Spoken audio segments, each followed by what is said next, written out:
Hey everyone, welcome back to Corporate Decoder, the place where we crack open financial reports and get to the juicy stuff. Today we're diving into the latest filing from the M SMUCKER company, and let's just say things got a little sour for their profits this quarter. This is basically a check-in report from SMUCKER covering the 3 months ending July 31, 2025. It tells us how they're doing financially, what's going well, and maybe where they're struggling. Before we jump in, if you love getting these kinds of straight up insights from corporate filings, smash that subscribe button, and hey, we've got a fantastic community over on Discord where we break down these reports further, so definitely join us there using the link in the description. Kicking things off, let's look at their sales. In the 3 months ending July 31, 2025, SMUCKER brought in 2,000 Versen dollar, brought in 2,003 million sales. Now, that sounds like a lot, right? But compared to the same period last year, when they had $2,125 on million, it's actually a small dip, about a 1% decrease. A big part of that change has to do with them selling off some of their sweet baked snacks value brands on March 3, 2025. This sale, along with another one for their Wortmann business in December 2024, means they sold businesses that brought in a good chunk of change previously. Without these sold off businesses, their underlying sales actually went up about 2%, which is more positive. Now let's talk about gross profit. This is what's left after you pay for the stuff you make and sell your products. Back in July 2024, SMUCKER had a huge gross profit of $797.747, but in $700 and $174. $700 costs, which are the prices of ingredients like coffee beans or oil. They also had some less favorable derivative gains and losses, which are basically financial tools they use to manage price risks. But in this case, they didn't work out so well. Operating income tells us how much profit a company makes from its core business operations before considering things like interest and taxes. For SMUCKER, this figure took a real hit. It dropped from $349 in July 2024 to just $45.6 million this year. That's an 87% nosedive. A lot of this comes back to that lower gross profit, but they also saw increases in things like marketing and distribution costs, and sadly, even though some costs went down, they weren't enough to offset the bigger problems. When we look at their different business parts or segments, the picture gets a little clearer. Their US retail coffee segment saw a 15% increase in net sales, mostly because they raised prices. On the flip side, their sweet baked snack segment took a huge hit, with sales dropping 24%. This is largely due to those divestitures we talked about earlier, but even looking at the companies they kept, sales were still down.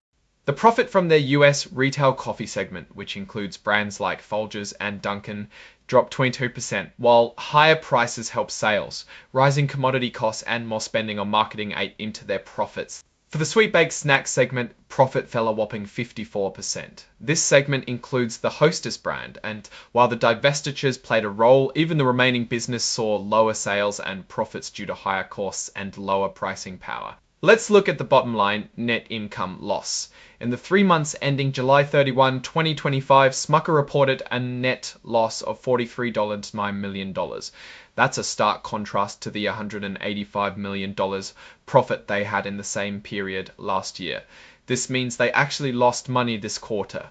On a per share basis, this translates to a loss of 0.41 per share, compared to an earnings of 1.74 cents per share a year ago. This is a pretty dramatic swing and highlights the challenges they faced during this period. Looking at their balance sheet, which is like a snapshot of what they own and owe, as of July 31, 2025, their cash position was $39.3 million, that down from $69.9 million at the end of April. Overall, their total assets stood at $17,741.9 million liabilities, meaning what they owe were a much larger $11,816 million. This is a common situation for businesses, but it's good to keep an eye on that debt. In terms of cash flow from operations, which is the cash generated from their day-to-day business, SMUCKER used $10 this quarter.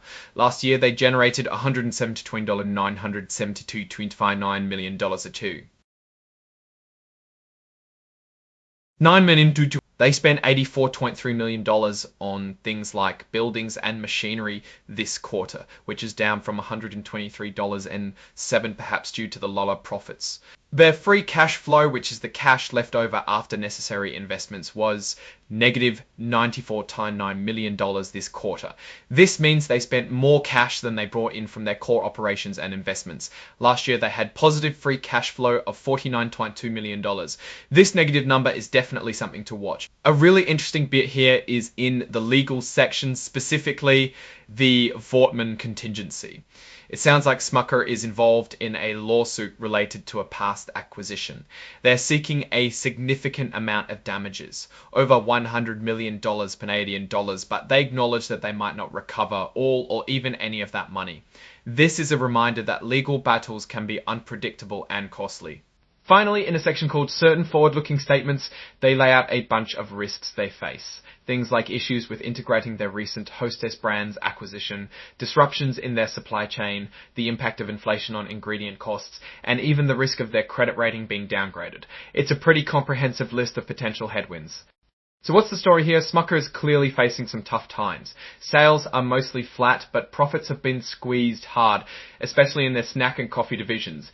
The divestitures are a factor, but the rising costs of ingredients and other operational issues are clearly impacting their profitability, leading to a net loss this quarter and negative free cash flow. They're still investing in their business, but they might be doing so more cautiously.